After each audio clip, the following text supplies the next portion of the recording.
When I walked into our 10th anniversary party with a stranger, my husband raised his glass and laughed like he had just delivered the perfect punchline. The room erupted, assuming the man was proof of my insanity. Only I knew he brought no flowers and no feelings.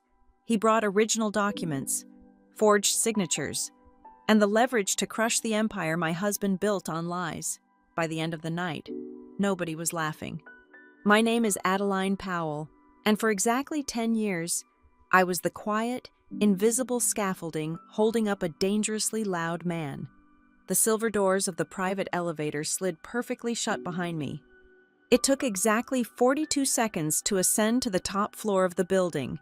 In those 42 seconds, staring at my own reflection in the polished glass, I shed the very last layer of the woman I used to be. I was stepping into a battlefield disguised as a celebration. The 10th anniversary party of Adeline Powell and Everett Lane was currently unfolding on the sprawling, luxurious rooftop of the newest crown jewel in his corporate portfolio, a highly anticipated boutique hotel named the Briar House, located right in the wealthy heart of Fort Worth, Texas. Stepping out onto the terrace, the night air hit me, warm and thick with the scent of expensive catering, heavy floral arrangements, and the electric, desperate hum of high-stakes money. This was never merely an anniversary celebration. It was a perfectly choreographed financial theater. This was the exact night Everett intended to publicly announce a massive, game-changing investment deal for his boutique hotel chain. He had strategically invited the sharpest minds in the venture capital sector, the eager local press with their flashing cameras, and every single influential relative from both sides of our families. The rooftop was a glittering sea of tailored tuxedos and designer silk gowns, a beautiful facade deliberately constructed to mask the rotting reality of his corporate survival. Everett had mapped out every single second of this evening with the precision of a military general. He was absolutely certain I would arrive entirely alone, right on schedule at 8:30 in the evening. He fully expected me to be wearing the suffocating pale blush gown he had personally selected and sent to my hotel suite via his assistant. He needed me to stand quietly by his left shoulder, to smile at exactly the right moments, and to laugh at his heavily rehearsed anecdotes. Most importantly, he expected me to pick up a sleek gold pen and blindly sign the thick stack of legal documents waiting on a velvet-draped table near the champagne tower. He needed me to play the role of the beautiful, devoted, and blissfully ignorant wife in front of a crowd that held his entire financial future in their manicured hands. Instead, I stepped out of the glass elevator wearing a sharply tailored, structured black dress of my own choosing. It was the color of finality, and I did not step out alone. Walking right beside me was a man who absolutely did not belong in this room of forced smiles and hollow networking. He was tall, deeply calm, and dressed in an immaculate razor-sharp charcoal gray suit. He did not look at the glittering skyline, nor did he politely acknowledge the passing waiters carrying silver trays. His gaze was level, clinical, and completely detached from the opulent circus surrounding us. In his left hand, he casually gripped a remarkably thin leather document folder. It did not hold much physically, but what it contained was heavy enough to bring down this entire building and everything Everett had built inside it. Across the terrace, standing at the absolute center of the crowd, Everett held a sleek silver microphone. He was holding court as he always did, basking in the absolute center of attention. When his eyes finally locked onto me, his charismatic, blinding smile faltered for a microscopic fraction of a second. He saw the black dress. He saw the man standing beside me. I watched the sharp intake of breath expand his chest, but Everett was a creature of pure survival and ego. His public relations instincts violently kicked in. He quickly raised the microphone, a perfectly practiced, mocking smirk pulling at the corner of his mouth. He leaned forward and projected his deep voice over the smooth, unassuming jazz playing in the background. "Well, look at that," Everett boomed, the sound echoing off the glass walls. "Introducing your boyfriend." The reaction from the crowd was instantaneous. Everett had always known exactly how to command a room, how to make people feel like they were part of an exclusive, inside joke. A wave of laughter erupted across the rooftop. They all naturally assumed the strange man at my side was just a bizarre prop in another one of Everett's legendary, eccentric comedic performances. They thought I was the punchline. His mother, Celeste Lane, laughed first. Her laugh was sharp, cutting, and carried the specific aristocratic cruelty she had always reserved entirely for me. For 10 years, she had treated me less like a daughter-in-law and more like an unpaid, easily replaceable administrative assistant. Right beside her, his younger sister, Briar Lane, loudly echoed the sound. Briar's eyes were bright with the thrilling, addictive rush of my public humiliation, and hovering near the edge of the stage, hiding in plain sight by a massive ice sculpture, was Piper Sloane. She was 26 years old, holding the entirely fabricated title of brand strategist, wearing a dress that cost significantly more than her stated annual salary. She was his hidden mistress within the company. Piper pressed her crystal champagne flute tightly to her lips, fighting a deeply satisfied, venomous smirk. She honestly thought she was watching the chaotic unraveling of a broken woman. She thought I had finally lost my mind. I did not flush. I did not nervously touch my hair. I did not raise my hands to frantically explain myself. I offered absolutely no defense. I simply stood there, my posture completely straight, my hands relaxed by my sides, and looked directly into my husband's eyes. I held his gaze for 1 beat, then 2, then 3. I let the silence stretch out, thick and incredibly heavy, letting the pure, unfiltered reality of my presence wash over him. I did not blink. I watched the slight bead of sweat begin to form at his left temple. I watched the way his knuckles slowly turned stark white around the base of the microphone. I stared until the silence became a physical, suffocating weight in the room. Slowly, the loud laughter across the rooftop began to thin out. It did not stop all at once, but died in agonizingly slow ripples. The wealthy venture capitalists from New York stopped smiling, their sharp instincts catching the sudden shift in the wind. The local reporters slowly lowered their glasses, their eyes darting between Everett and me. Even the jazz band faltered, the saxophone missing a crucial beat as the suffocating tension choked the air. The collective realization that this was absolutely not a scripted joke began to ripple violently through the affluent crowd. The warm Texas air on the rooftop grew instantly paralyzingly cold. The man standing beside me did not wait for a polite invitation. He did not seek permission to speak. He simply took exactly 1 step forward, radiating a terrifying, absolute professional courtesy. He extended his right hand toward the stunned, silent group, his voice cutting through the remaining whispers like a steel blade slicing through cheap silk. "Evan Shaw," he stated clearly, his tone entirely devoid of emotion. "I am with Adeline." He offered no further explanation. He did not list his extensive legal credentials, nor did he aggressively declare his intent to the crowd. But those few words were more than enough. The entire room seemed to physically sag under the sheer weight of his presence. The arrogant, charismatic charm completely and totally drained from Everett's handsome face, instantly replaced by a sudden, sharp, and uncontrollable panic. His eyes darted frantically from Evan's calm face down to the thin leather folder, and in that split second, the beautiful, expensive illusion of his life cracked wide open. Everett opened his mouth, his mind racing, desperate to drag the narrative back under his control, desperate to quickly craft another booming joke to blindly patch the massive hole in his sinking ship.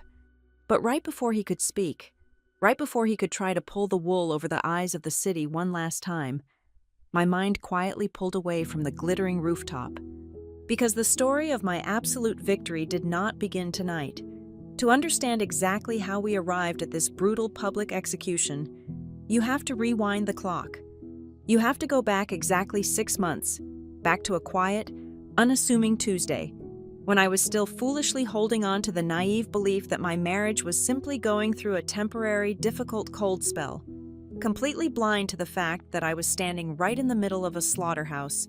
I am 34 years old. I spend my days working as a senior contracts administrator at Northline Grid Systems, a massive, highly regulated energy infrastructure corporation. My professional life is built entirely on the rigid foundation of verifiable facts, binding indemnity clauses, and the absolute mitigation of severe financial risk.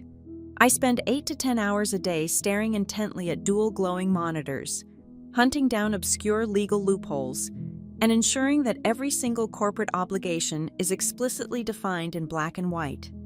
It is an incredibly demanding, utterly unglamorous job that requires a mind stripped of all emotion and focused purely on structural integrity. I am paid a very good salary to see the disastrous collapse before it happens. I am paid to know exactly what people owe each other when everything falls apart. Everett Lane is a man who operates in a completely different universe. He is the kind of man who can walk into a crowded, skeptical room and instantly make every single person in it believe he is the exact answer to their most desperate prayers. He is classically handsome, radiating a magnetic, undeniable confidence that draws people toward him like gravity. When he speaks, he uses the smooth, commanding cadence of a man who has never lost a negotiation or a bet in his entire life. He sells a beautiful illusion, a curated lifestyle, a feeling of absolute, untouchable luxury. He is the glossy, expensive brochure, and for a very long time, I was the heavy, unseen steel framing that kept his beautiful buildings from collapsing into the dirt. A marriage does not simply die overnight. It does not shatter in a single, cinematic moment of explosive rage or dramatic betrayal. It rots away slowly, degrading year after year beneath the warm glow of beautiful recessed lighting and the constant, blinding distraction of accumulating wealth. During the first 3 years of our marriage, long before the tailored designer suits and the endless glowing magazine features, I was the one sitting alone at our tiny, scratched Formica kitchen table until 2 or 3 in the morning. I drank terrible, cheap coffee while I meticulously balanced his fragile, chaotic ledgers. I painstakingly reviewed every single predatory vendor agreement he recklessly brought home.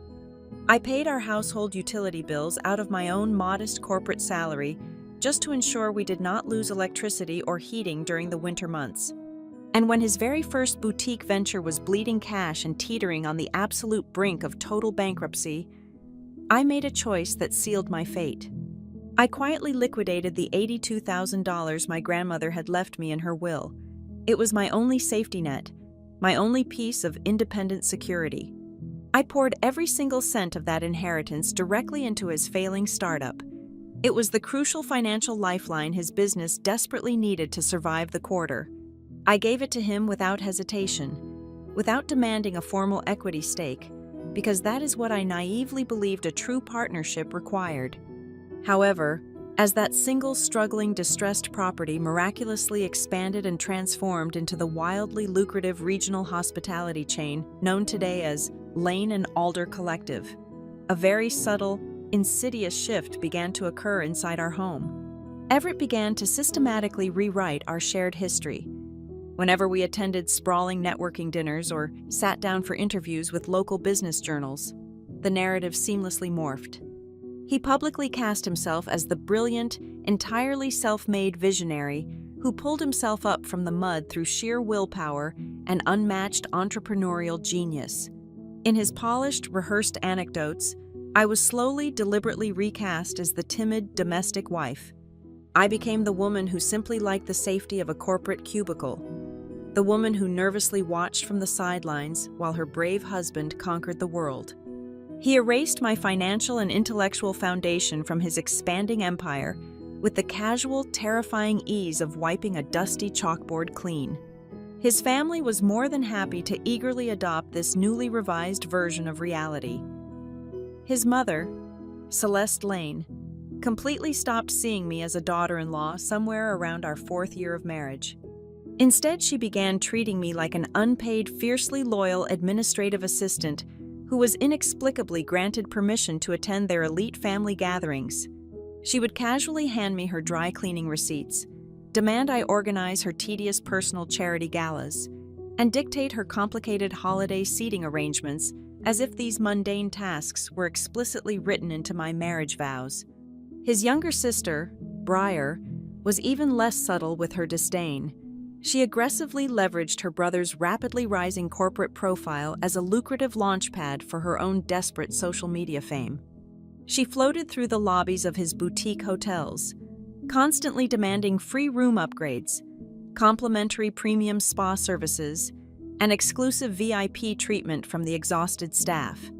During a particularly chaotic family Thanksgiving dinner last year, I stood quietly in the hallway and overheard her talking to a wealthy, potential investor. She casually laughed, swirling her expensive wine, and stated that I possessed absolutely no brand energy.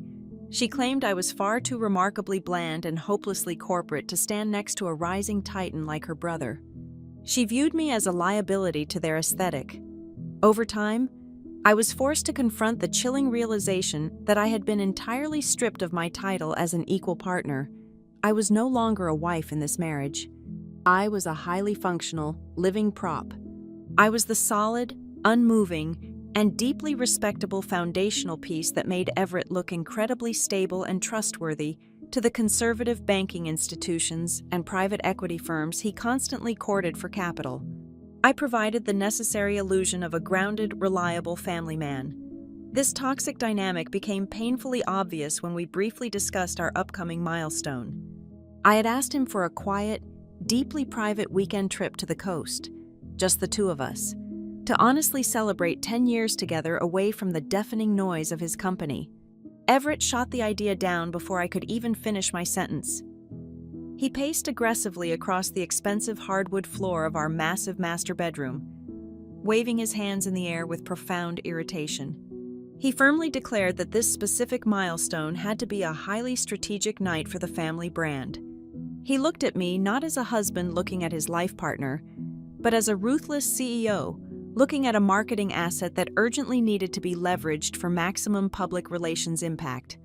That was the exact moment the cold, unspoken distance between us solidified into a physical, unbridgeable chasm. Soon after that conversation, over the last several months, Everett started coming home at midnight, or sometimes 1 or 2 in the morning. He always confidently blamed the grueling schedule of endless networking dinners, investor meetings, and aggressive expansion planning. But my entire world is built on observing the tiny, glaring inconsistencies that other people happily ignore. When I gathered his discarded suit jackets to take to the dry cleaners, I caught the undeniable, cloying scent of an unfamiliar, overly sweet perfume clinging stubbornly to the expensive wool lapels. Whenever I calmly sat him down and asked him about the lingering scent, the missing hours, or the sudden, unexplained distance between us, he never panicked. He never got angry or defensive like a normal, guilty man. Instead, he just laughed. He chuckled softly, gently patting my shoulder, looking down at me with a sickeningly patronizing pity. He looked at me as if I had just voiced the most ridiculous, deeply childish fear imaginable.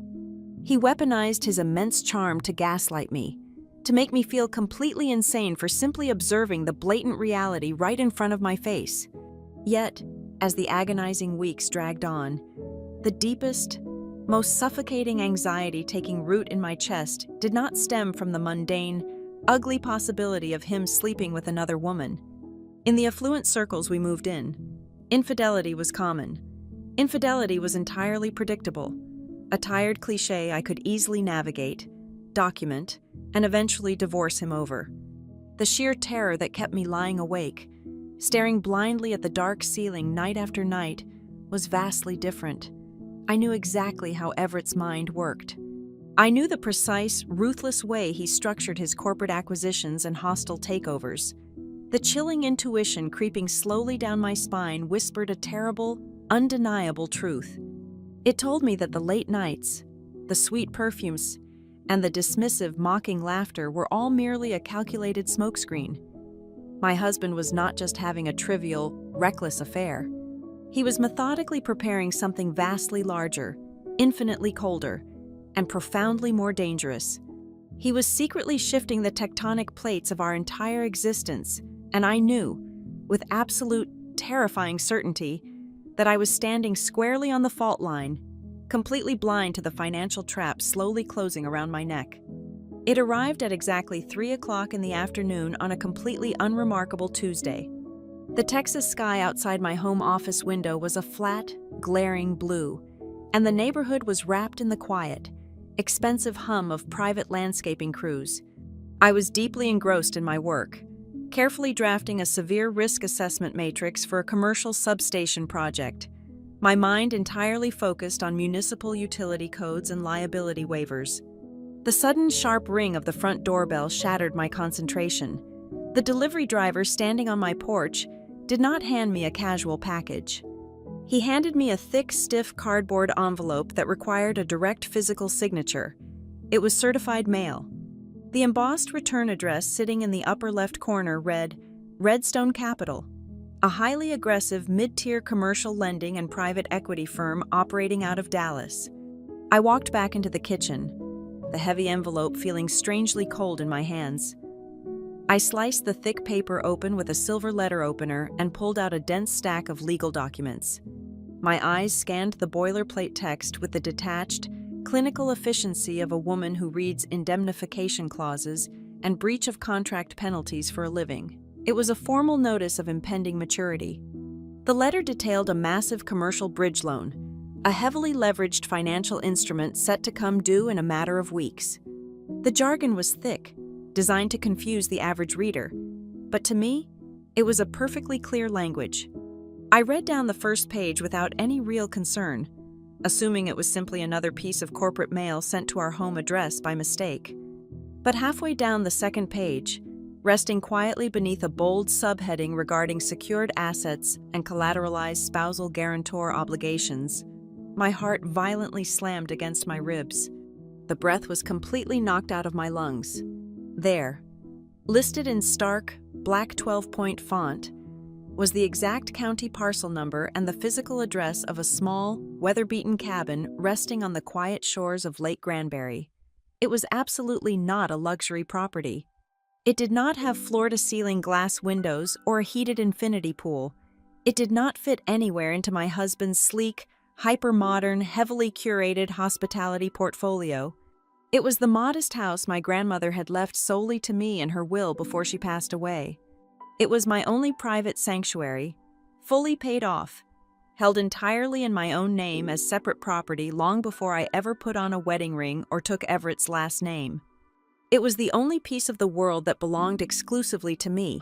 I had never, under any circumstances, offered that cabin as collateral for any corporate debt. I had never agreed to leverage my grandmother's memory to fund a boutique hotel. Furthermore, I had never even seen the title of this specific loan file before this exact moment. When Everett finally walked through the front door at 8:30 that evening, I was still sitting motionless at the massive marble kitchen island. The document was smoothed out flat under the harsh, bright pendant lights. I watched him drop his leather briefcase and loosen his silk tie. I slid the stiff paper across the cool marble counter toward him. I did not scream. I did not cry. I kept my voice entirely dead level and simply asked him to explain what I was looking at. Everett barely broke his confident stride. He walked over to the custom bar cart, poured himself a heavy glass of expensive amber bourbon, and casually picked up the letter. He let out a soft, breathy chuckle. He shook his head slowly, looking at me with an expression of mild, exhausted annoyance rather than the sheer terror a guilty man should possess. He waved his hand dismissively through the air, taking a slow sip of his drink. He smoothly stated that it was merely a ridiculous administrative error. He confidently claimed that commercial banking institutions were notoriously incompetent with their back-end data entry.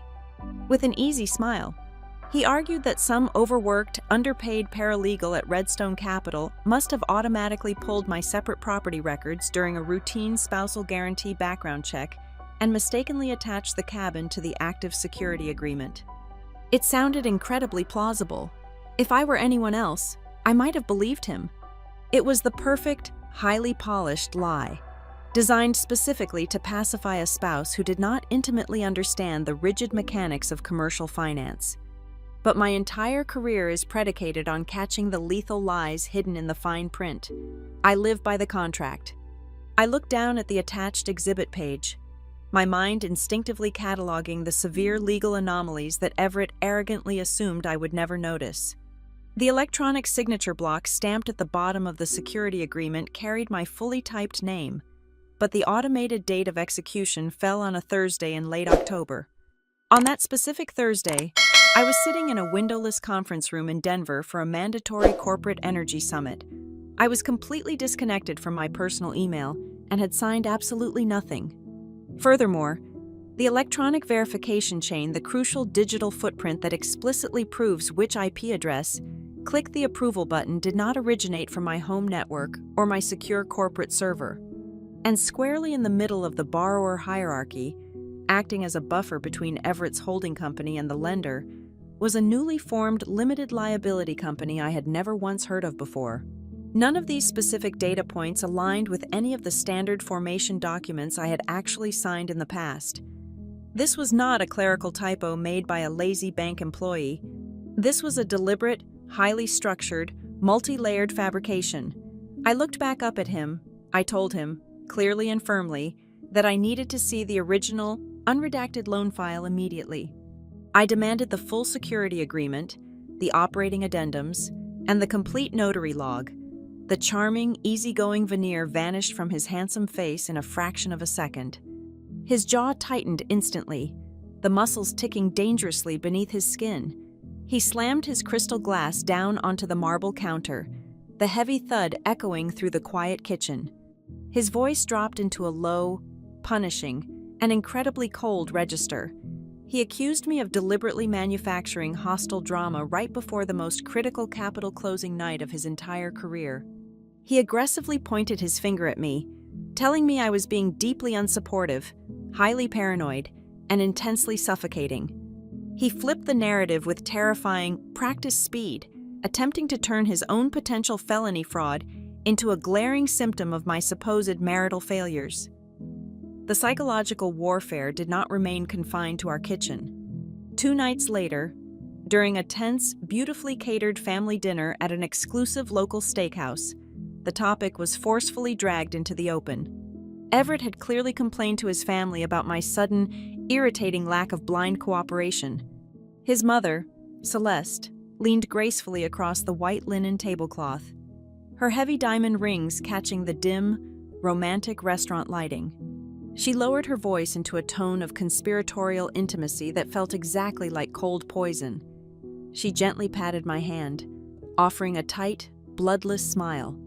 She calmly lectured me that men who build massive empires sometimes have to pivot flexibly in the dark to keep things afloat. She told me that a truly smart, valuable wife is a woman who inherently understands exactly when it is time to look away and simply let her husband steer the ship. She elegantly framed his financial deceit as a necessary, heavy burden of male genius that I was simply too rigid to understand. Sitting directly next to her, slicing into a medium-rare steak, Briar let out a loud, theatrical sigh. She rolled her heavily made-up eyes and muttered that if I kept acting like a rabid, investigative corporate accountant inside my own home, I was going to completely kill the forward momentum and the positive energy of the family brand. She made it sound as though demanding basic legal consent over my own inherited property was a toxic, embarrassing personality flaw. I sat there quietly at the table, sipping my red wine, listening to the 3 of them seamlessly weave a twisted alternate reality. They were a united front, an impenetrable fortress of delusion, entitlement, and shared complicity. They truly believed that because I had been quiet for 10 years, I was permanently weak. They thought I would eventually back down to preserve the peace, just as I always had.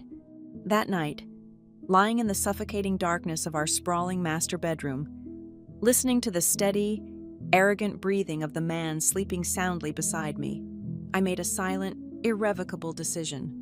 I realized that arguing with a man who rewrites reality is a total waste of breath. When the sun came up the next morning, I did not argue with him. I did not bring up the lake house. I did not ask for the original Redstone Capital file again. I simply smiled over my morning coffee, adjusted his expensive tie, and told him I hoped his investor meetings went incredibly well. I let him believe he had decisively won. I let him believe his smooth, aggressive words and his family's coordinated psychological pressure had successfully forced me back into my quiet, perfectly compliant little box. But beneath the calm surface, the obedient, supportive wife was officially dead. In her place was a senior contracts administrator who had just been handed the most important hostile audit of her entire life. Everett had always deeply underestimated my profession. He thought my daily work was painfully boring.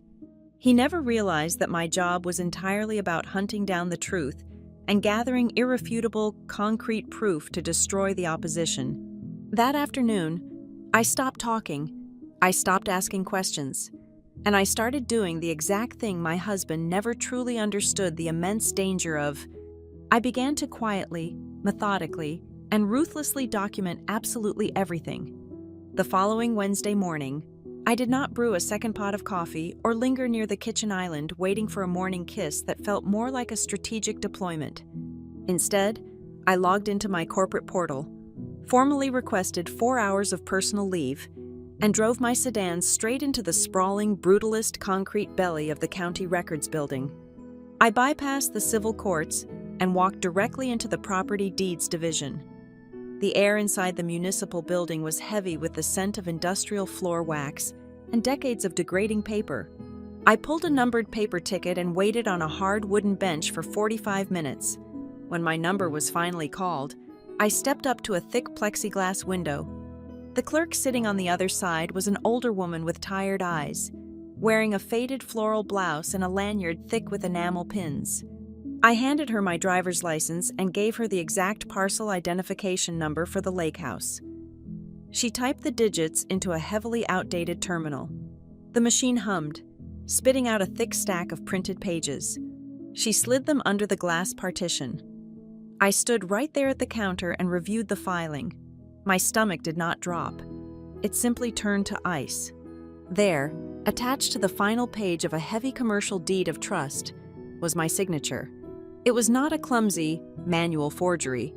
It was a flawless digital reproduction, perfectly replicated down to the slight drag of the letter A. Worse, it was officially stamped with a digital notary seal. Legally, on the surface, it was ironclad. But as I traced the digital breadcrumbs, my professional instincts flared. "Excuse me," I said, sliding the paper back toward the clerk. "Can you pull the recording metadata on this specific instrument, the timestamp of the electronic notary session?" The clerk sighed, hitting a few more keys. She squinted at her monitor.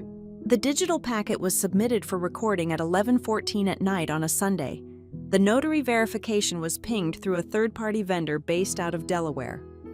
I stared at her. "Does this county typically accept out-of-state remote online notarizations for encumbrances on separate property without a secondary identity verification filed on record?" The clerk stopped typing. She slowly looked up from her screen, really looking at me for the first time.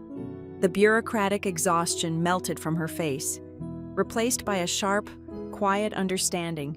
She recognized the precise, clinical language I was using. She knew I was not a confused housewife. I was someone who understood exactly how the machine worked. She leaned slightly closer to the glass, lowering her voice so the man standing 2 windows down could not hear her. "Ma'am, we accept what the system verifies, but between you and me, a remote out-of-state notary session initiated at 11 o'clock on a Sunday night for a high-yield commercial blanket lien is what we call a highly irregular filing pattern.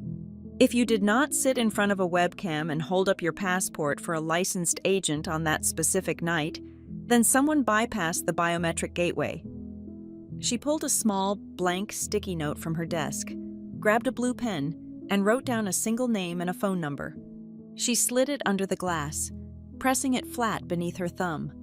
"Do not go home and scream at your husband," she said quietly. Her eyes locked onto mine. "Do not ask him any more questions. You need to take this piece of paper, walk out of this building, and call this man. You need a specialist in corporate restructuring and document fraud before you say another word to anyone." That is exactly how I found Evan Shaw. His office was not located in one of the glittering, glass-paneled skyscrapers where Everett leased his executive suites. Evan worked out of a restored brick building on the industrial edge of the city. There were no abstract paintings in his lobby, no espresso machines, and no aggressively attractive receptionists paid to make clients feel wealthy. There were only rows of heavy oak filing cabinets and the quiet, intense atmosphere of absolute focus. When I was shown into his office, he did not offer me platitudes. He did not ask me how I was feeling or offer me a tissue. He was tall, wearing a simple charcoal gray suit, his demeanor radiating a chilling, steady calm that instantly grounded my spiraling thoughts. That total lack of emotional performativity made me trust him immediately. I sat down across from his heavy wooden desk and pushed the certified letter and the printed county records toward him. Evan did not speak for 14 solid minutes. He read every single line, his eyes tracking the dense paragraphs of the security agreement. He flipped back and forth between the signature blocks, the notary stamps, and the corporate entity structure. When he finally looked up, his expression was completely unreadable. "Where were you on the night of October 12th?" he asked. His voice was flat, carrying no accusation, only a demand for factual data. "I was in Denver," I replied instantly. "At a mandatory corporate compliance summit for my firm. I have the flight records, the hotel receipts, and the conference badge swipes." Evan nodded once. He tapped the tip of his silver pen against the listed borrower, a shell company named Prairie Thursday Studio. "Your husband operates a hospitality collective. Hotels require massive amounts of liquid capital to maintain operations, payroll, and debt service. This specific loan is a high-interest, short-term mezzanine bridge. A man only takes out a loan with terms this aggressive when traditional banks have completely shut off his credit lines." He leaned back in his leather chair, steepling his fingers. "This is not merely a forged signature. Adeline. This is a desperate liquidity crisis. Your husband has burned through his operating capital. He used your separate, unencumbered property to quietly plug a massive, gaping hole in his corporate balance sheet." Evan pulled the original certified letter from the bank toward him, tapping the bolded maturity date. "Look at this date. When exactly is this note due?" I looked at the date. "In exactly 2 weeks, on the 18th. "And when?" Evan asked softly, his eyes narrowing slightly. "Is your 10th anniversary party? The large event your husband is actively pushing." The realization hit me with the force of a physical blow. The air rushed out of my lungs. The night of the 17th, the gears finally clicked together, locking into place with a terrifying, absolute clarity. The lavish rooftop party at the Breyer House. The aggressive guest list filled with venture capitalists and local financial reporters. The desperate need for me to wear the right dress and stand quietly by his side. It was never a celebration of our marriage. It was a highly orchestrated, incredibly expensive theatrical production. "He is throwing a party on the eve of a catastrophic default," Evan stated, articulating the nightmare I was just beginning to see. He invited the lenders and the investors to a grand opening to create a blinding illusion of absolute financial health. He needs them to see a stable, successful man with a loyal wife and a thriving business. He is using the optics of a perfect marriage to stall a foreclosure and secure a secondary round of emergency funding to pay off this exact bridge loan. I felt a cold sweat break out across the back of my neck. I had spent 10 years believing I was building a life with a partner. I was actually just an asset on a ledger, and my husband was currently trading on my margin. Evan leaned forward, placing both hands flat on the desk. The calm in his voice was absolute, commanding my total attention. "Listen to me very carefully. You cannot let him know that you have figured this out. If you go home and confront him, if you show him these county records, he will panic. A panicked man with his back against the wall is incredibly dangerous. He will immediately wipe his hard drives. He will destroy the digital routing trails. He will use his family to gaslight you, and he might even try to legally maneuver you into signing a retroactive ratification agreement under immense duress." "So what do I do?" I asked, my voice remarkably steady despite the earthquake happening inside my chest. "You do exactly what he expects you to do," Evan replied. You go home, you smile, you agree to go to the party, you let him believe he has successfully managed the situation. And while he is busy picking out the catering menu and rehearsing his speeches, we are going to quietly dissect his entire empire from the inside out. I walked out of Evan Shaw's office and stepped back into the blinding Texas sunlight. The heat radiating off the asphalt felt incredibly grounding. For the first time in over 6 months, the heavy, suffocating fog of confusion completely lifted from my mind. I did not feel crazy anymore. I was not paranoid, and I was not losing my grip on reality. I was standing perfectly straight on solid ground. The terrifying truth was simply that every single person surrounding me, from my arrogant husband to his deeply complicit mother and sister, had become entirely accustomed to living inside a house built purely on Everett's lies. They had chosen the comfort of his profitable fiction over the harsh reality of the truth. But I am a woman who reads the fine print for a living, and I was finally ready to call in the debt. The thick, suffocating heat of the Texas afternoon was trapped inside the walls of our 3-car garage, but I felt absolutely nothing but a terrifying, singular coldness. I spent 3 hours kneeling on the dusty concrete floor, pulling apart heavy plastic storage bins that had not been opened in half a decade. Buried at the very bottom of a box labeled with the year we first incorporated, beneath old trade show lanyards and faded marketing brochures, I finally found what I was looking for. It was the original, heavy silver laptop we had shared during the first 2 lean years of the business, along with a pair of solid black external hard drives holding the entire archived history of our digital lives. I carried the hardware back into the house, locked my office door, and plugged everything into my dual monitors. The old machine groaned to life, the fan whirring loudly in the quiet room. I bypassed the outdated login screen using a password Everett had long forgotten, and I began to dig. Infidelity, in its most basic form, is simply an emotional betrayal. It is the smoke blowing through the hallways of a broken home, but I was not looking for love letters or tragic, tearful confessions. I was looking for the actual fire, and I knew exactly where it burned. The fire was entirely contained within the general ledger.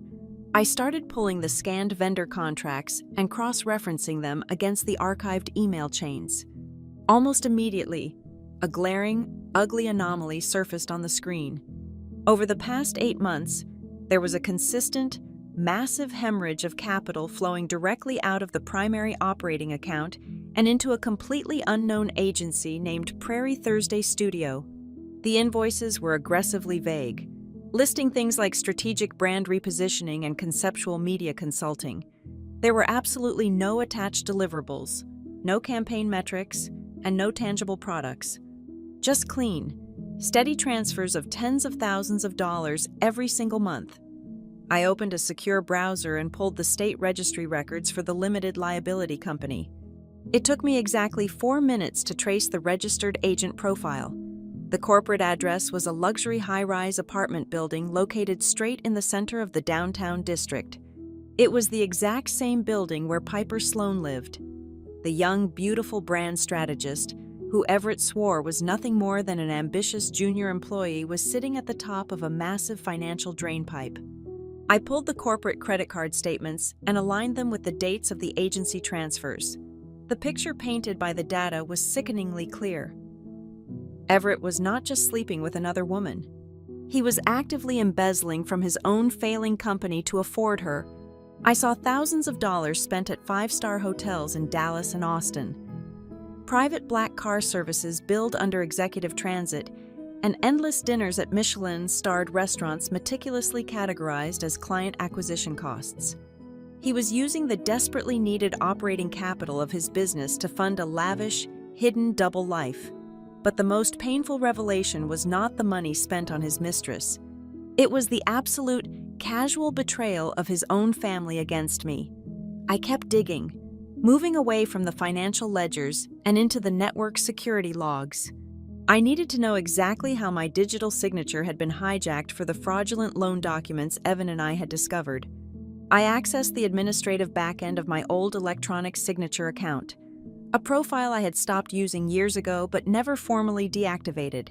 I pulled the device authorization history. The login session that had forged my name on the security agreement did not originate from Everett's sleek laptop or his mobile phone. The specific Internet Protocol address was permanently assigned to a desktop computer located in the secondary marketing annex of the main office. That was the exact room Briar Lane had proudly claimed as her personal creative studio.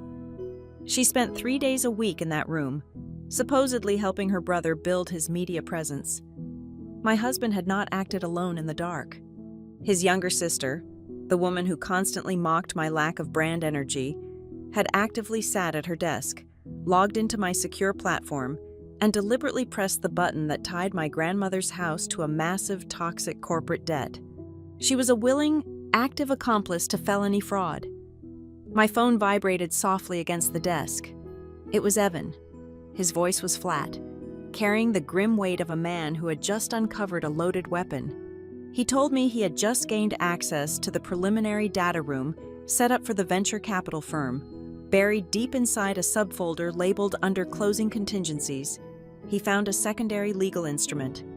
It was a blank, unexecuted spousal consent and global ratification agreement.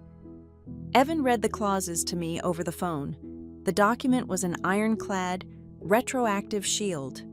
If signed, it would legally bind me to every single financial maneuver Everett had made over the past 2 years, waiving my right to contest any forged documents or dispute the use of my separate property.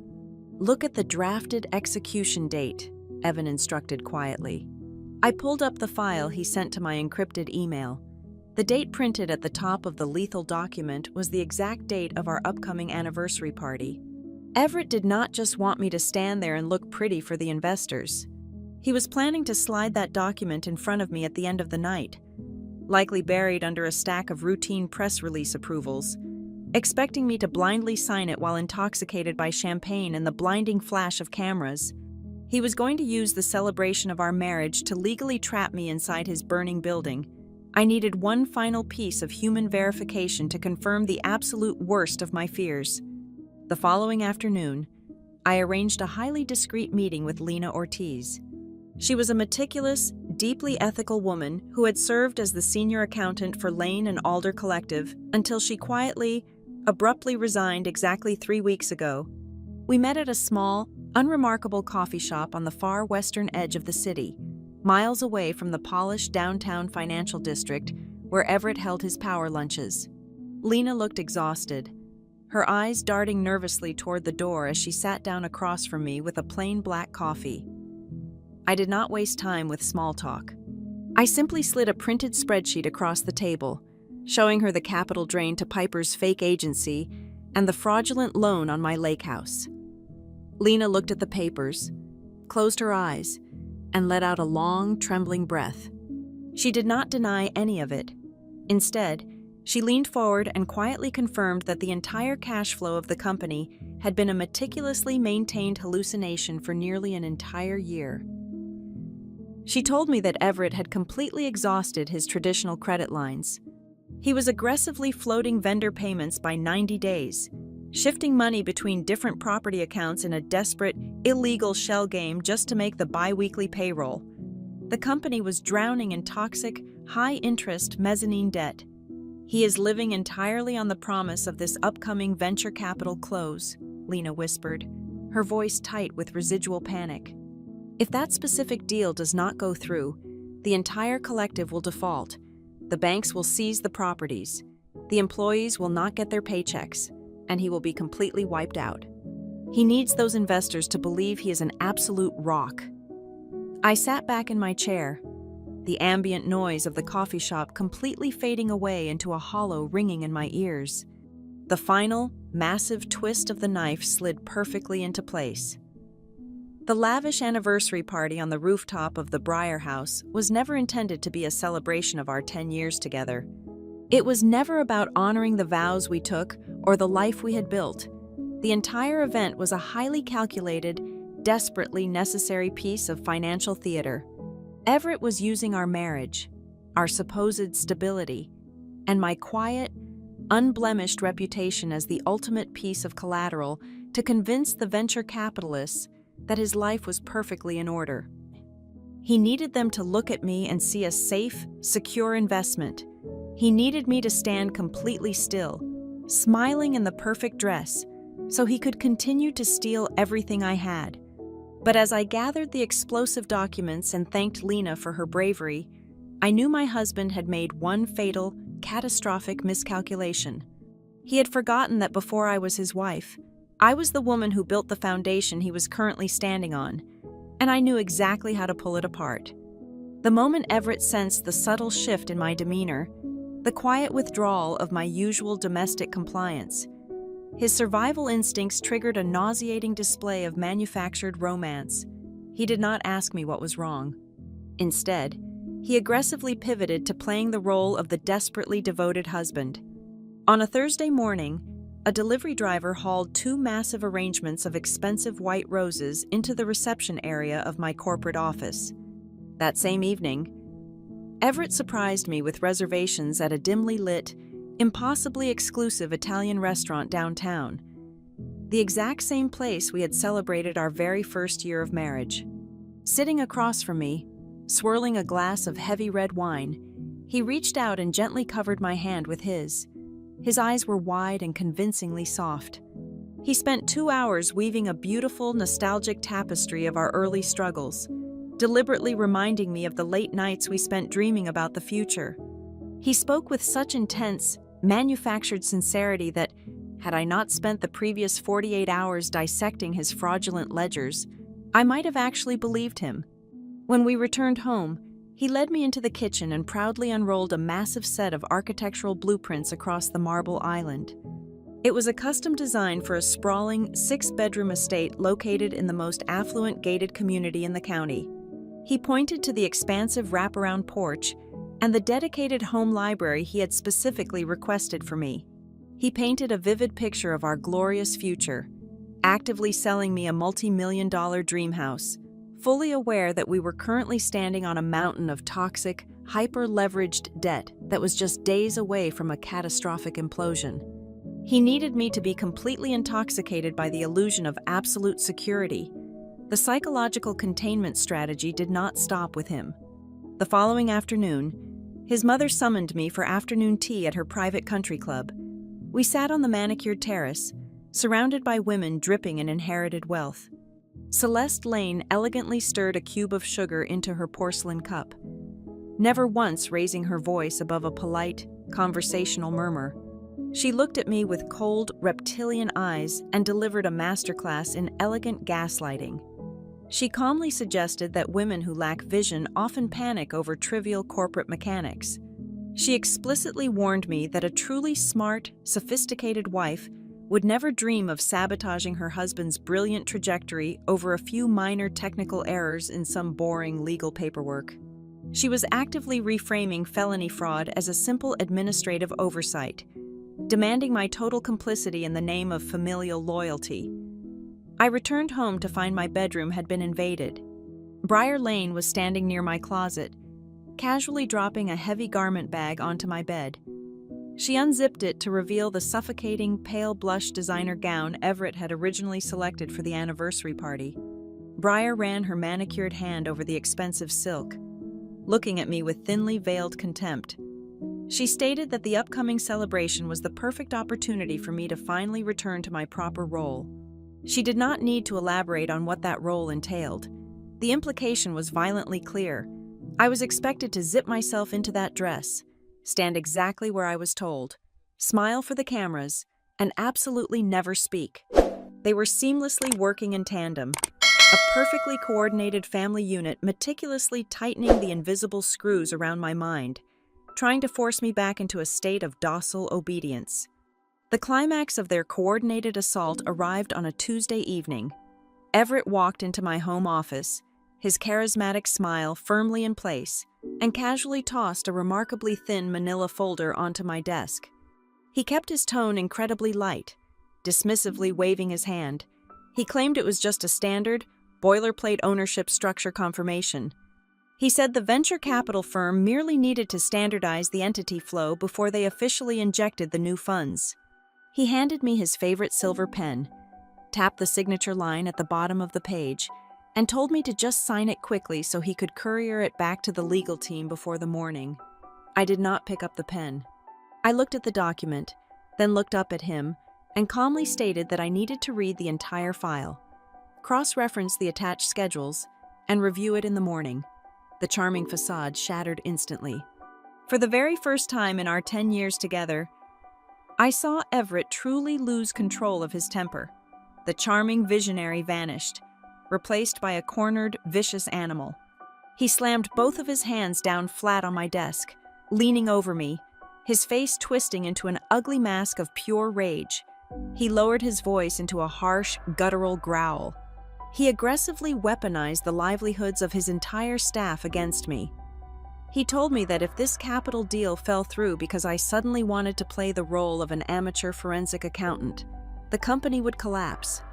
He explicitly stated that dozens of innocent families would lose their health care and their primary income, and that their financial ruin would be entirely my fault. He tried to crush me under the immense, manufactured weight of other people's survival. I held my ground. I stared directly into his furious eyes and repeated that I would read it in the morning. He snatched the folder off the desk, practically tearing the paper, and stormed out of the house, the heavy front door slamming so hard the windows vibrated in their frames. The silence he left behind was absolutely deafening. I sat alone in the dark office, my hands shaking from the massive adrenaline dump. Then, my personal cell phone screen lit up, vibrating harshly against the wooden desk. It was a completely anonymous email address. The subject line was empty. There was no text in the body of the message, only a single, high-resolution photograph attached. I opened the file. The image was perfectly clear, taken from a slightly elevated angle in a brightly lit luxury hotel suite in Dallas. The digital timestamp printed in the corner confirmed the photo had been taken exactly 6 weeks ago. It showed Everett with his back pressed against a heavy mahogany door, aggressively kissing Piper Sloan. Her hands were tangled in his hair, her designer blazer discarded on the floor. It was a visceral, brutal reminder. While I had been entirely consumed by the complex forensic accounting and the terrifying legal implications of his massive financial fraud, the emotional betrayal was still breathing, still real, and still profoundly sickening. He was not just stealing my grandmother's house, he was spending the stolen money on her. But the final, most devastating weapon in this war was handed to me the very next morning. I drove to Evan Shaw's office for a secure meeting. Lena Ortiz was already sitting there, her laptop open, cables running across the heavy conference table. Evan looked up when I walked in, his eyes burning with a rare, intense professional satisfaction. They had spent the entire night tearing through the deepest, most heavily buried digital archives of the company's formation history. They were looking for the original foundational architecture of the business, going all the way back to the very first year we incorporated. Evan turned his monitor toward me. Displayed on the screen was a scanned copy of the absolute original operating agreement for the primary holding company. It was the document we had signed at our kitchen table almost a decade ago. "Read Section 4, Paragraph 2, Evan instructed, his voice remarkably sharp. I leaned in and read the legal text. It explicitly detailed the $82,000 I had injected into the failing startup. But it was the specific classification of those funds that changed the entire landscape of the war. It was never categorized as a simple marital loan, Lena explained quietly, tapping the screen. It was a direct capital contribution with a mandatory repayment clause and an attached interest yield. The contract explicitly states that until your initial capital was fully refunded with the agreed-upon interest, your foundational equity in the company could absolutely never be diluted, transferred, or dissolved. I stared at the screen, my mind racing to process the massive legal implications. He never paid me back. He never formally bought out my initial stake. Exactly, Evan said, leaning forward, his hands clasped tightly together. Everett simply created new limited liability companies. He shifted the assets around and publicly acted like you were just a silent, supportive spouse with no actual claim to the corporate entity. He completely ignored the foundational contract. But ignoring a legal reality does not erase it. The gravity of the situation slammed into me like a freight train. I was not just a betrayed wife desperately trying to protect her separate property from a fraudulent loan. I am still a primary stakeholder, I whispered, the words tasting like copper in my mouth. You hold the anchor equity, Evan confirmed, a deadly serious expression on his face. This is exactly why he is so desperately terrified of you right now. This is why he needs you to sign that global ratification agreement on the night of the anniversary party. If the venture capital firm's due diligence team digs deep enough and discovers that the foundational equity was never legally resolved, they will pull their funding immediately. He does not just need your signature to cover up the forged loan. He needs your signature because, legally speaking, you still own a massive piece of the empire he is currently trying to sell. Everett, Celeste, and Briar had spent years treating me like an invisible, entirely powerless prop. They demanded I stand perfectly still, look beautiful, and remain completely silent so they could continue to extract my resources. But they had made a fatal, arrogant mistake. They forgot that the quiet woman sitting in the corner was the one holding the original deed to the ground they were standing on. The digital archives Lena and Evan had uncovered provided the roadmap, but to execute a flawless legal strike, I needed the physical artifact. I waited until Everett left for a weekend golf retreat, a trip he ostensibly took to court a minor regional investor. I drove to a secure, climate-controlled storage facility on the industrial outskirts of the city. Deep inside our rented unit, stacked far behind discarded mid-century furniture from our very first cramped apartment, was a heavy plastic tote labeled entirely in my distinct handwriting. Inside, buried beneath faded tax returns and archaic utility bills, I found a thick manila folder. It contained the original, wet ink operating agreement for the very first iteration of his company. It was the physical, legally binding document we had signed together at our scratched Formica kitchen table. I ran my fingers over the dark blue ink of his signature, sitting right next to mine. I brought the document directly to Evan. He spread the crisp, aged pages across his heavy mahogany desk. The text was incredibly archaic compared to the slick corporate structures Everett utilized now, but it was absolutely foundational. Section 4. Paragraph 2 was exceptionally explicit. It stated, in unambiguous legal terminology, that until my initial capital contribution was refunded in its entirety, along with a mandatory 8% preferred annual return, my ownership percentage could not be diluted, transferred, or dissolved under any circumstances. Furthermore, it contained a strict, unyielding covenant absolutely no marital assets could be pledged as collateral without my direct, notarized consent. Everett, high on his own rapid success and completely blinded by his own towering arrogance, had simply assumed he could paper over my existence. He genuinely believed that merely forming new holding companies, changing the legal entity names, and drafting internal, unrecorded addendums would magically erase his severe financial obligations to his wife. But Evan meticulously dismantled his assumption. He confirmed that all of Everett's subsequent corporate restructuring lacked proper notarization, lacked my required signature, and contained massive, fatal legal loopholes. Everett had built a towering skyscraper on a foundation he did not legally own.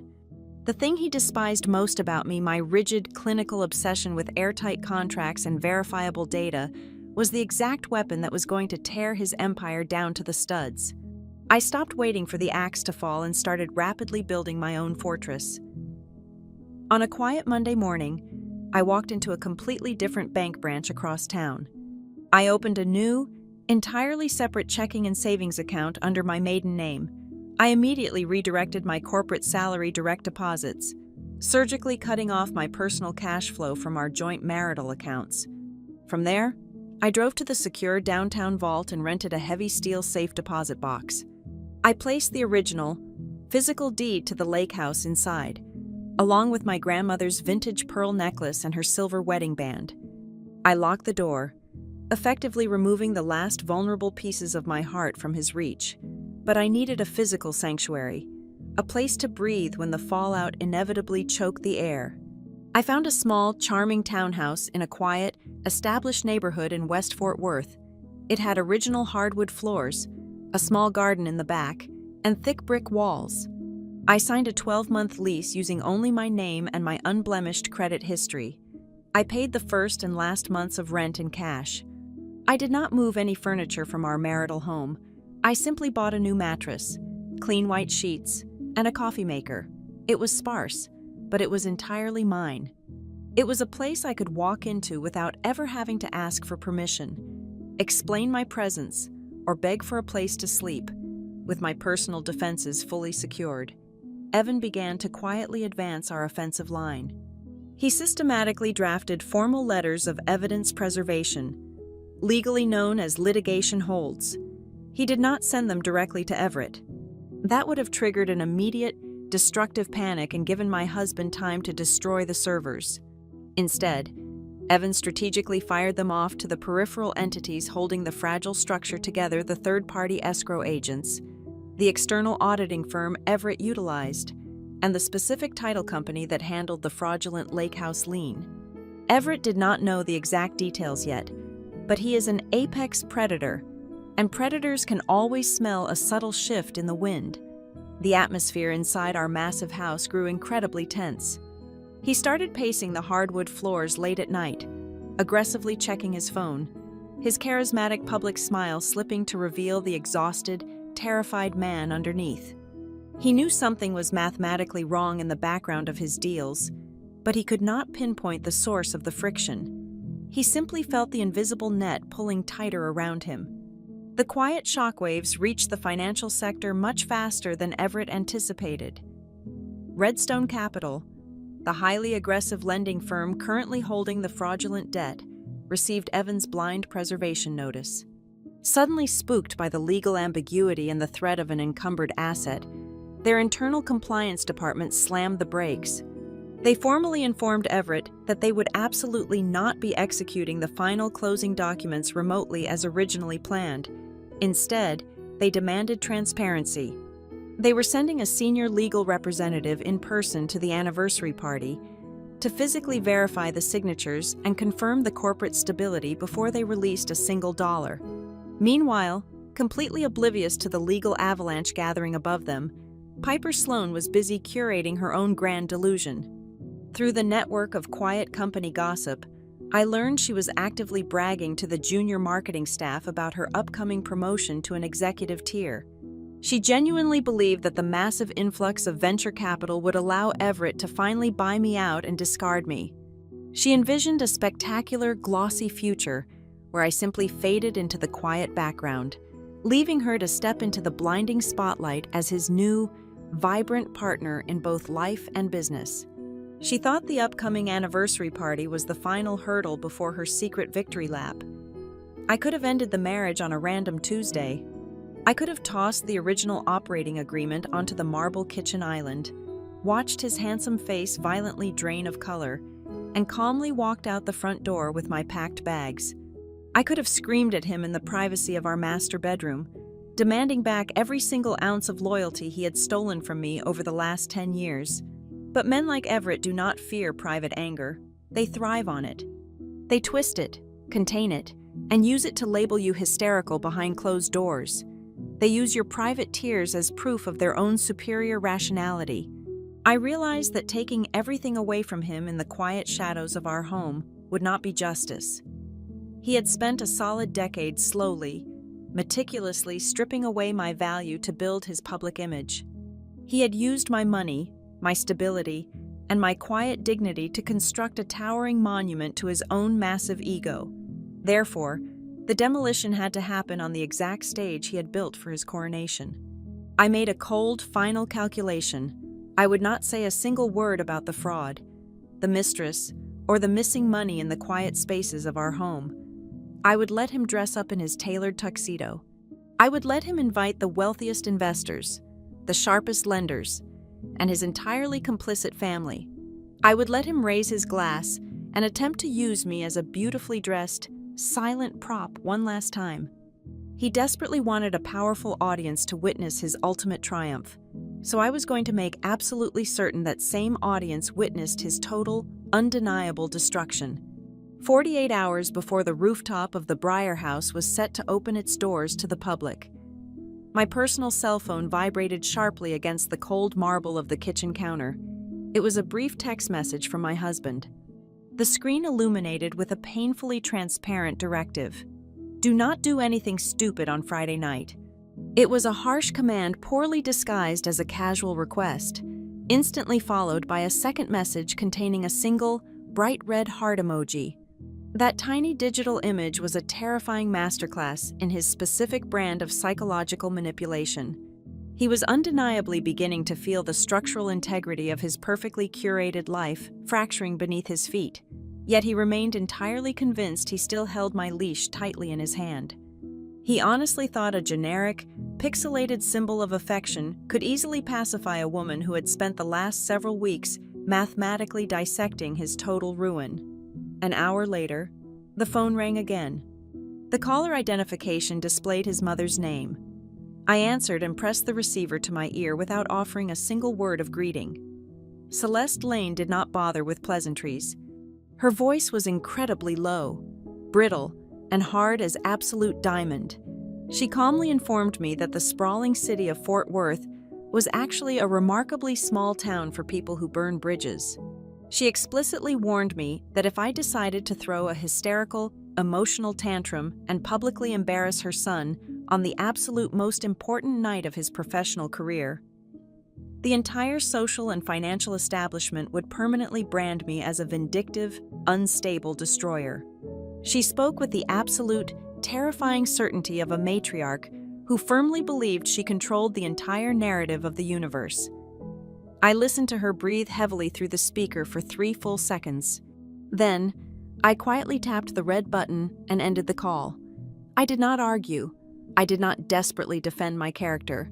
I was completely, utterly done explaining my sanity to people who deeply profited from my supposed madness. The next morning, long before the fierce Texas sun began to bake the city pavement, I drove out to the small cabin on Lake Granbury. I did not go inside the house. I simply walked along the damp, quiet shoreline, listening to the dark water gently lap against the weathered wooden dock. The morning air was incredibly still, offering a profound, necessary contrast to the chaotic, deafening noise of the Lane family machine. I thought deeply about my grandmother. She was a woman of remarkably few words, but her profound silence was never born of weakness or submission. She used to sit right on this exact porch and tell me that the absolute loudest person in any given room is almost always the one who is most deeply terrified of the cold truth. For 10 long years, Everett and his family had filled my entire existence with a suffocating volume of grand speeches, aggressive branding, and constant, defensive chatter. They yelled so loudly because they desperately needed to drown out the quiet, persistent, undeniable sound of their own hollow reality. Standing perfectly still by the water, inhaling the clean scent of the wet earth, I finally understood the immense, terrifying power of remaining completely silent. By Thursday afternoon, the final, lethal pieces of our ammunition were fully assembled and locked firmly into position. Lena Ortiz sent a heavily encrypted file containing the absolute masterpiece of her accounting career. It was a flawless, irrefutable timeline of the corporate cash flow. She had meticulously reconciled every single fabricated invoice, perfectly mapping the fraudulent digital signature trails directly back to the specific Internet Protocol address located inside Breyer's designated office space. The dense spreadsheet elegantly highlighted the massive, grotesque expenditures directed to Piper Sloan alongside a staggering, sickening list of personal, luxury expenses the Lane family had illegally classified as corporate operational costs. Hundreds of thousands of dollars spent on designer wardrobes, private country club memberships, and lavish European vacations were laid bare in neat, undeniable rows of hard data. Simultaneously, Evan sent a brief, highly satisfactory update regarding the evening's guest list. The executive representatives from the Highwater Hospitality Fund, the massive venture capital firm Everett desperately needed to survive the upcoming month, had formally confirmed their attendance. More importantly, the internal legal counsel for Redstone Capital had already boarded a commercial flight from Dallas to Fort Worth. They were absolutely not coming to drink champagne and celebrate a decade of marital bliss. They were coming to physically protect their highly leveraged, deeply vulnerable financial assets. The massive trap was completely set, and the arrogant prey had aggressively demanded to be the absolute center of attention.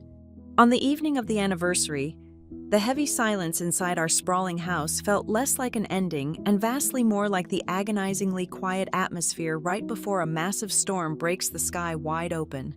Everett had already left for the hotel several hours earlier to aggressively oversee the premium catering and actively manage the local press arrivals.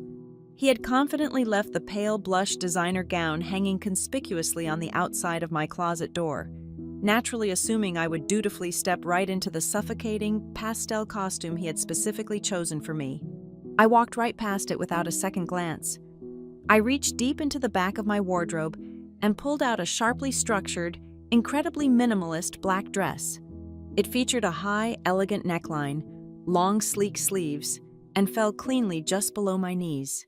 It was beautiful enough to belong seamlessly in a room entirely full of millionaires, but severe and sharp enough to serve as a literal suit of armor. There were no intricate lace details, no plunging necklines, and absolutely nothing that could possibly allow the whispering crowd to dismiss me as a desperate woman seeking cheap attention through her physical appearance. I pulled my hair back into a tight, incredibly neat style. I applied very minimal, entirely neutral makeup. I did not want them looking at a scorned, highly emotional wife. I wanted them looking directly into the eyes of the architect of their total downfall. My phone lit up on the vanity. It was a secure message from Evan stating he would be waiting quietly at the curb in exactly 15 minutes.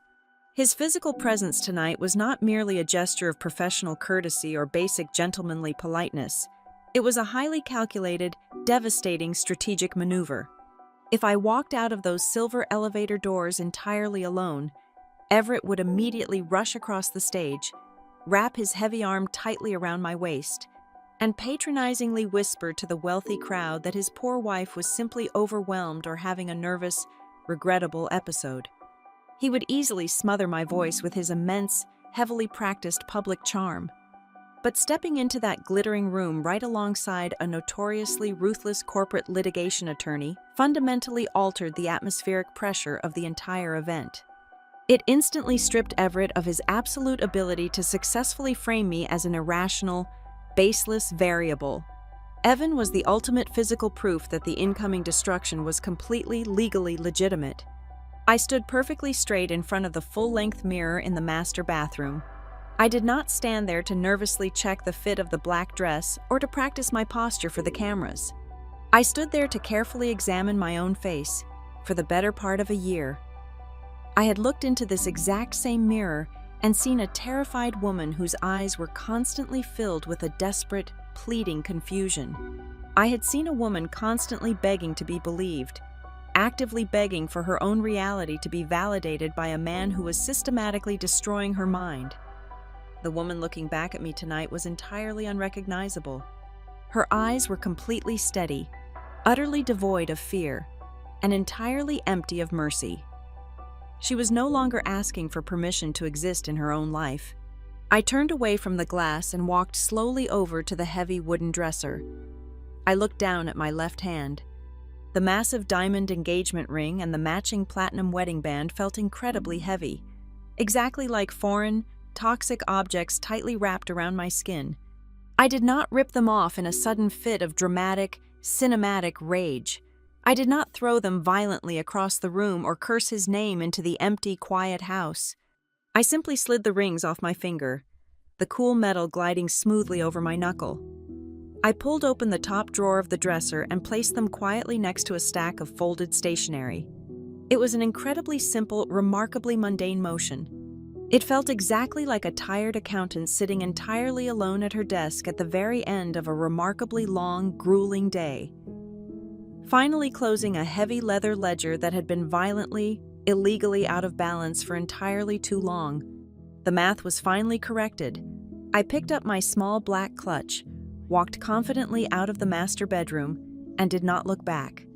I stepped out the front door, the warm Texas evening air rushing instantly to meet me, fully ready to walk into a room full of powerful people and permanently burn their beautiful, expensive lies straight to the ground. The rooftop of the Breyer house was a breathtaking, meticulously engineered masterpiece of aggressive, curated wealth. The warm, amber lighting was strategically designed to cast an impossibly flattering glow over the entire terrace, completely obscuring the dark, sprawling Fort Worth skyline stretching out beneath us. Dozens of perfectly round tables were draped in heavy, expensive cream linen and adorned with towering centerpieces of white orchids and imported gardenias. A highly paid live jazz quartet occupied a small, elegantly lit stage in the far corner, laying down a smooth, hypnotic rhythm that vibrated softly through the polished glass floor. Waiters in immaculate black suits drifted silently through the affluent crowd, ensuring the premium champagne never stopped flowing into the crystal flutes. It was the exact type of opulent, blinding environment where the wealthiest people in the city loved to gather, deeply eager to see their own success and power beautifully reflected in the sparkling glass. I stood perfectly still inside the glass elevator as it reached the top floor, listening to the muffled sounds of the celebration bleeding through the doors. When the silver panels finally slid open, the warm night air hit me, carrying the distinct, heavy scent of expensive perfume and the low, constant hum of high-stakes networking. Everett was standing at the absolute center of the terrace, bathed in a brilliant, dedicated spotlight. He held a sleek silver microphone in his right hand, his posture radiating the untouchable confidence of a king addressing his loyal court. He was right in the middle of delivering a heavily fabricated, deeply sentimental monologue to the captivated audience. He was expertly spinning a beautiful, tragic tale of our 10 years together, painting himself as the tireless, brilliant visionary who had weathered countless storms, while carefully framing me as his quiet, delicate, and entirely dependent muse. The investors and the local press were hanging on to his every word, completely intoxicated by the charming illusion he was aggressively selling them. Then, he saw me. I stepped out onto the terrace with Evan Shaw walking precisely 1/2 step behind my right shoulder. I did not nervously smooth the front of my severe black dress. I did not subtly shrink away from the sudden, aggressive flashes of the local press cameras pivoting toward the elevator. I did not desperately search the crowd for a friendly face, nor did I attempt to project an aura of wounded innocence. I walked forward with absolute, terrifying stillness. It was my profound, unreadable calmness that immediately disrupted the atmosphere. Long before anyone in the crowd actually understood what was happening, a subtle, cold unease began to ripple outward from the elevator banks. The wealthy executives and the seasoned venture capitalists instinctively recognized the posture of an incoming threat. The jazz music suddenly felt too loud, the champagne too sweet. Everett paused mid-sentence. His charismatic smile faltered for a microscopic fraction of a second as his brain struggled to process the unexpected variable. But his massive ego and his deeply ingrained survival instincts instantly took the wheel. He raised the microphone back to his lips, his mouth twisting into a sharp, deeply arrogant smirk. He was determined to aggressively force the narrative back under his absolute control, using his favorite weapon of public humiliation. "Well, look at that," Everett boomed, his deep voice echoing off the glass walls and rolling over the sudden murmurs of the crowd. He gestured toward me with a mocking sweep of his hand. "Introducing your boyfriend." A wave of laughter instantly erupted across the terrace. It was the mindless, synchronized reaction of a wealthy herd eager to align themselves with the most powerful man in the room. Sitting at the absolute front table, Celeste Lane let out a sharp, aristocratic cackle, her eyes glittering with the pure, vindictive thrill of watching me being mocked in front of the city elite. Briar Lane threw her head back and laughed loudly, exchanging a deeply satisfied, knowing look with Piper Sloane, who was hovering near a massive ice sculpture. Piper pressed her manicured fingers to her lips, trying to conceal a wildly triumphant smirk. utterly convinced she was witnessing the final, pathetic collapse of my marriage. I did not flush with embarrassment. I did not yell over the lingering laughter or forcefully demand their attention. I simply walked forward until I was standing exactly 6 feet away from my husband. I held his gaze and let the silence stretch out for 2 full seconds, allowing his cruel joke to completely die in the heavy air. Then, I spoke. I pitched my voice just loud enough to cut through the ambient noise, ensuring the executives seated at the most critical front tables heard every single syllable with terrifying clarity. "No, Everett," I stated, my tone entirely devoid of anger, flat and cold as a frozen lake. "This is the corporate litigation attorney who is currently helping me understand exactly why my forged signature is sitting on your commercial collateral." The laughter did not merely fade, it was violently assassinated. The silence that immediately slammed down onto the rooftop was absolute, physical, and suffocating. The jazz quartet abruptly stopped playing in the middle of a measure, the saxophone letting out a sharp, dying squeak. The clinking of crystal glasses ceased entirely. The physical reactions of the Lane family were instantaneous and catastrophic. Celeste Lane's perfectly contoured face drained of all color, turning a sickly, translucent white as the sheer gravity of my words struck her. Her hands began to tremble so violently, she had to set her wineglass down onto the cream linen tablecloth to keep it from shattering. Briar whipped her head around to stare at Piper. Her previous amusement instantly replaced by wide-eyed, unadulterated panic. And standing by the melting ice sculpture, Piper completely froze. For the very first time since she began sleeping with my husband, the young brand strategist realized she was absolutely not watching a pathetic, emotional scene orchestrated by a jealous, discarded wife. She was watching a highly calculated, lethal corporate execution, and she was entirely out of her depth. Evan Shaw did not waste a single second of the profound shock paralyzing the room. He moved forward with the terrifying, clinical precision of an apex predator executing a kill. He bypassed Everett entirely and walked directly toward the most important table on the terrace. He offered a remarkably polite, entirely professional nod to the senior representative from the Highwater Hospitality Fund. He turned and greeted the internal legal counsel from Redstone Capital, who was already sitting rigidly upright in his chair. Finally, he addressed the chairman of the board of Lane and Alder Collective. Without raising his voice or making a single theatrical gesture, Evan simply reached into his thin leather briefcase and withdrew 3 heavy, black binders. He placed one directly in front of each of the 3 men. The dull thud of the thick evidence hitting the table echoed loudly in the dead quiet of the rooftop. "Good evening, gentlemen," Evan said smoothly. "Contained within these files are the formal notices of evidence preservation, the forensic accounting timelines, and the original, unamended operating agreement proving my client maintains a massive, undiluted equity anchor in this entire collective. I highly suggest you review the disputed property liens before you sign any capital transfer authorizations tonight." Everett finally snapped out of his paralyzed state. His handsome face was flushed with a terrifying, desperate rage. He dropped the silver microphone onto the floor, the heavy thud causing several guests to physically flinch. He lunged forward, his hand shooting out to aggressively grab my forearm, his voice dropping to a frantic, vicious hiss meant only for me. "Stop this right now," Everett commanded, his eyes wide with a manic, cornered desperation. "Let us go into the private lounge right now and handle this behind closed doors." I did not let him touch me.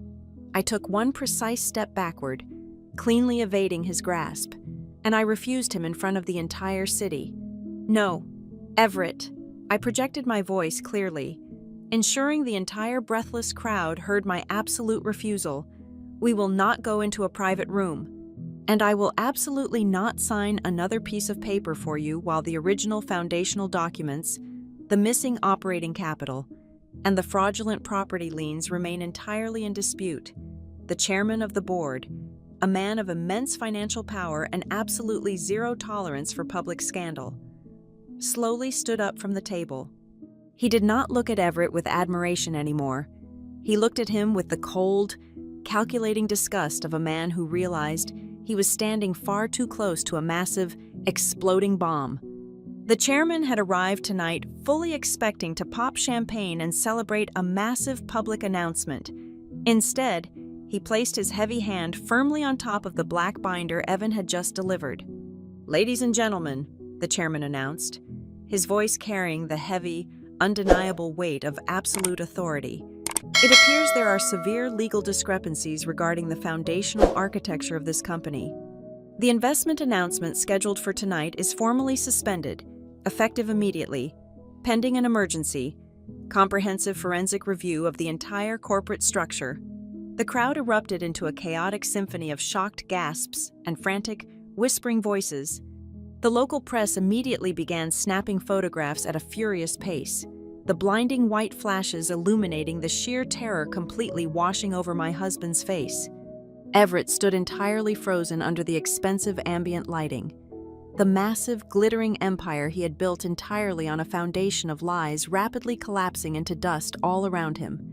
He looked out at the venture capitalists whispering furiously to each other, the bankers rapidly flipping through the black binders, and his family shrinking back in absolute horror. In that exact moment, the ultimate, crushing realization finally hit him. The highly anticipated night he had meticulously designed to force me into silent submission, the night he intended to use to permanently solidify his brilliant public legacy, had brilliantly transformed into the exact moment all of his power, his wealth, and his manufactured reality permanently slipped from his hands. We did not stay on the glittering terrace.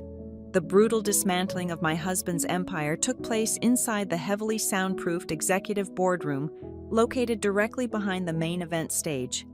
The heavy mahogany doors shut firmly, completely cutting off the chaotic whispers of the panicked crowd and the dying notes of the jazz band.